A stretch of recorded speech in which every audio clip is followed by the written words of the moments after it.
Hey everyone, it's Flakfire. Battlefield 1's In the Name of the Tsar DLC is due out in September, with the Lupkow Pass map releasing early in August. A few weeks ago, we got our first glimpse of the DLC at EA Play, where we learned about 5 of the weapons included in the Russian-themed expansion. We know we'll see the Remington 1900 double-barreled shotgun, the Fedorov Automat, the MG 1417, the Mosin Nagant rifle, and the Nagant revolver. But DICE has promised an additional 6 weapons, bringing the total number of unique weapons in the expansion to 11, and that's not counting weapon variants or melee weapons. So, what are the other 6? For this video, I'll toss out some ideas on what I think could be featured in the DLC, assuming the 6 additional weapons are in fact guns. Most of the weapons in this video are from the 2 main factions featured in the DLC, those of course being Russia and the Austro-Hungarian Empire. First up is the suppressed C93 with a buttstock. This weapon was actually in the Lupkow Pass build at EA Play, but it hasn't been outwardly confirmed by DICE as part of In the Name of the Tsar. It's still not clear what benefit a suppressed weapon would have in Battlefield 1 aside from a muffled sound, but the bore chart was a unique design, and it would be neat to see a new version appear in Battlefield 1. The second is the Type 30 rifle Arisaka. This rifle is Japanese in origin, but Russia ordered some 600,000 Arisaka rifles during World War I. The bolt-action weapon fires from a 5-round internal magazine and actually uses the same ammunition as the Fedorov Automat. This rifle would likely find itself in the Scout class with a different sweet spot than the Mosin Nagant. Third is the Bergmann Byard M1910 pistol. This semi-automatic pistol had a standard 6-round box magazine, although a 10-round magazine was also available. If it is featured in Battlefield 1, expect it to hit a bit harder than the other pistols, given its larger 9x23 Bergmann cartridge. Although Battlefield 1 already has a slew of pistols, this one would add some visual variety to the game. Fourth is the Shia Pistola M1912. Steyr manufactured a fully automatic version of the M1912 with a 16-round extended magazine in 1916, intended for use by aviators. Somewhere along the way, they slapped 2 of them together in a handheld configuration dubbed the Pistola M1912. This weapon could surface with the pilot or the tanker class, similar to the Frommerstopp Full Auto, or it could even be part of a new elite kit.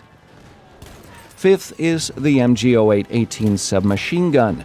I've mentioned this gun in a previous video, figuring it would be added in Battlefield 1's final DLC, Apocalypse. However, with the announcement that more weapons are coming to In the Name of the Tsar, it might make it into Battlefield 1 earlier than I had anticipated.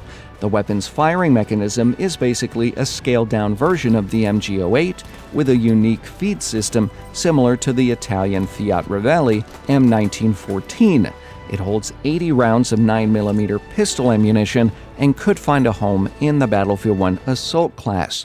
Interestingly, only 2 known examples of this weapon are known to exist, and they're both in Russian state collections, making it even more relevant to the Russian DLC. Sixth is the M1870 Italian Vitaly. Although outdated at the start of World War I, the Italians sent several thousand to the Russians to help with weapon shortages. Initially a single-shot weapon, the Vitaly was later adapted to fire from 4- or 6-round magazines. There's only one single-shot rifle in Battlefield 1, of course the Martini Henry, so the Vitaly could bring another sweet spot curve for that type of weapon.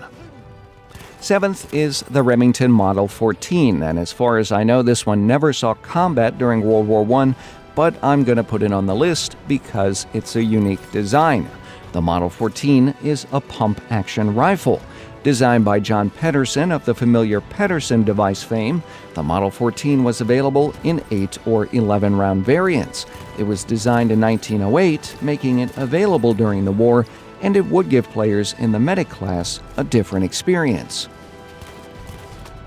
Eighth is the Militia 1905. Another contender for a medic weapon, the Militia 1905 was a prototype semi-automatic rifle designed for military service with the Austro-Hungarian Empire. It fired from a 5-round rotary magazine loaded from the bottom of the weapon and could also mount a bayonet. Its fire rate, however, remains a bit of a mystery. Ninth is the Preludetsuki M 1914. In development prior to World War I, this semi-automatic pistol was intended for use by the Russian Army. It had a 9-round magazine and showed promise, but development was halted with the onset of the war. Interestingly, though the weapon was in fact a prototype, it did see service on the Eastern Front. The weapon's designer took it with him when he was sent to the front in 1914. Lastly is an interesting evolution of the Mosin Nagant. In 1908, Fedor Tokarev designed and built a semi-automatic conversion for the rifle. It kept the 5-round integral magazine but was never mass-produced. Tokarev would of course go on to design the TT-30 pistol and the SVT-40 battle rifle. Both of these saw widespread service with Russia during World War II.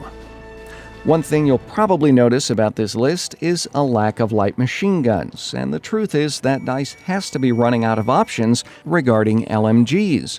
With 2 more DLCs on deck, the pickings are slim.